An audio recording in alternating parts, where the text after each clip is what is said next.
Of all the arguments I hear apologists use, the one from fine-tuning is probably the most confusing for me. We've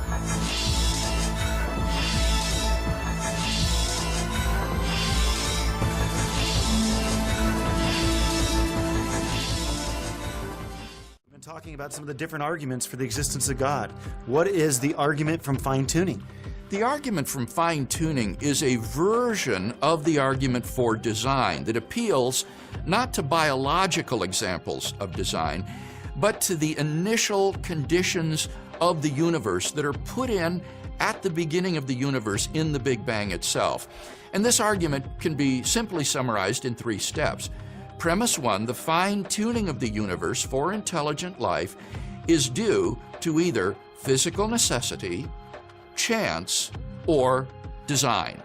Premise 2 is it is not due to physical necessity or chance, and here you would present arguments to disqualify those 2 alternatives.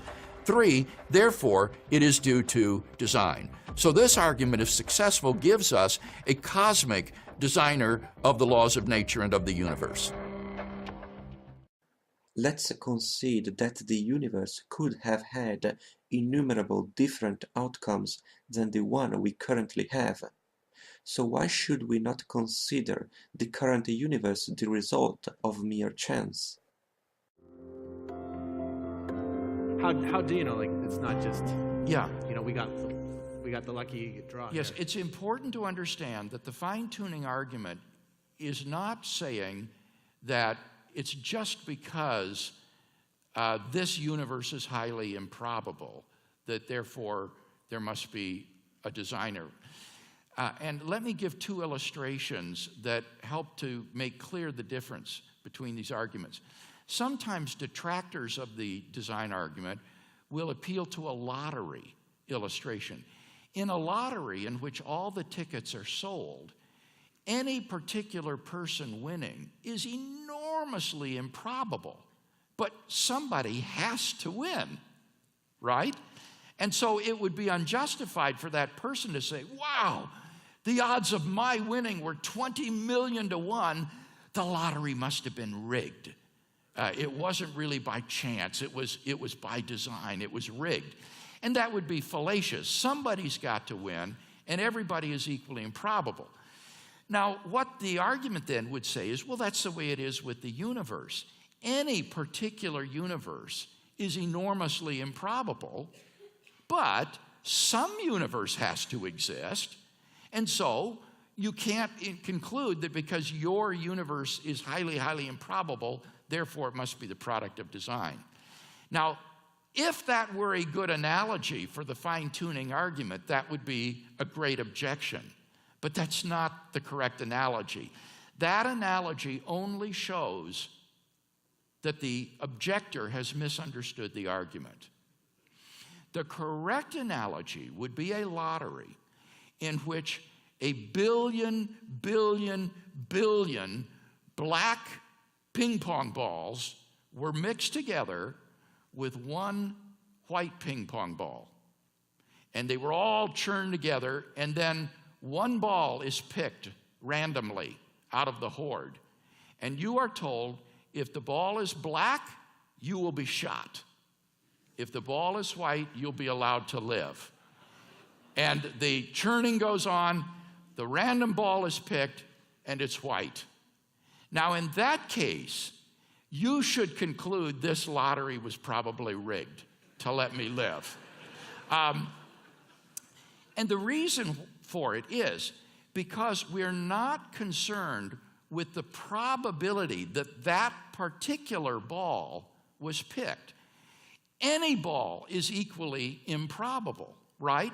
But it is incomprehensibly more probable that whichever ball is picked, it will be black rather than white. See, that's the difference. You're not trying to explain why was this ball picked rather than another ball.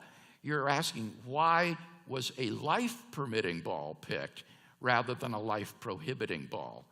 And if you still don't see the force of that analogy, then imagine that in order to be allowed to live, the white ball had to be picked 5 times in a row. And it was. Anybody would see at that point this thing is rigged to let me live.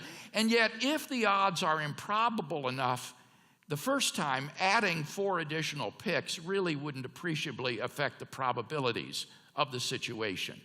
And I think that makes it very clear then what we're dealing with here. It's not the improbability of this particular universe existing. Rather, it is the improbability that whatever universe exists, it would be a life-permitting universe rather than a life-prohibiting one. And that's what cries out for design. Here is what doesn't convince me.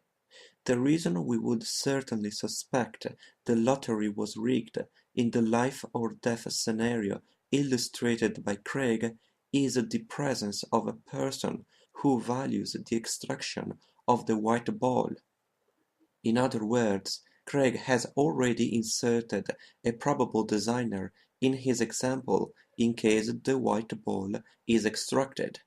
Indeed, any analogy that relies on human activities is a poor one, since we would suspect the human elements involved in it in case of a very improbable outcome. Let's therefore just stick with the situation at hand, where we first have to look at the improbability of a life-permitting universe and eventually suppose the existence of a designer. I will mention a few examples of universal constants that couldn't have been any different than they were for the universe to be life-permitting. 1. The rate of expansion of space after the Big Bang had to occur at precisely the right rate to allow our universe to form as it has. If it had expanded any faster, matter would have dissipated too quickly for stars and solar systems to form. If it had occurred any slower, the universe would have collapsed upon itself. 2. The strong nuclear force is the force which binds protons and neutrons together in the nucleus of an atom. Variations in the strong force of as little as 1% would have drastically affected the breakdown of naturally occurring elements in the universe, prohibiting the formation of stars, black holes, and other natural occurring phenomena. The ratio between electrons and protons can't vary more than 1 over 10 to the power of 37. If it was inferior than that, planets and stars could not form. If it was superior, all stars would be of very modest dimensions, and thus incapable of producing heavy elements. There are other constants I could use as examples, but these 3 are enough to come across the point I want to make. I'm also confident that all of which I have written is pure nonsense. I am presupposing that each variable is unrelated to the other, and I am ignoring possible explanations which don't rely on pure randomness. Still, what I'm trying to do is concede to those who argue from fine-tuning the highest uncertainty for our universe so to allow them to present their case at its strongest. My main point is, why should we consider life as a particular outcome instead of one like another? Suppose the rate of expansion of the cosmos had been faster than it has, the strong force different for more than 1%, and the ratio between electrons and protons different for more than 1 out of 10 to the power of 37. In that case, we would have had, as a result, a universe devoid of the concrete congregations we know as stars, solar systems, and galaxies. What would have happened then? We cannot know. Maybe some other congregations unknown to us would have appeared, or maybe it would have stayed an expanding cosmos of particles devoid of congregations. Either way, some universe would have come out of that with its own unique characteristics. At some point, a hypothetical observer could have said, considering the amount of uncertainty this universe had to meet with these constants in order to originate, we should assume they were calibrated so to make it happen. Would it make sense to ask such a question? You could say that my example does not stand because the universe I'm imagining is lifeless, while our universe is the only possible livable one. My response would be, so what if our universe has a life in it?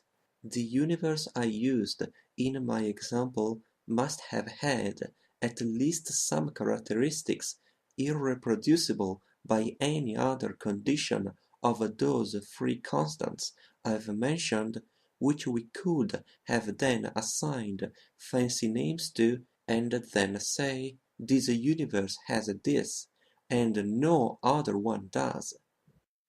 So, I see no reason to regard a life-permitting universe as a special outcome any more than any other universe with its own slightly unique characteristics.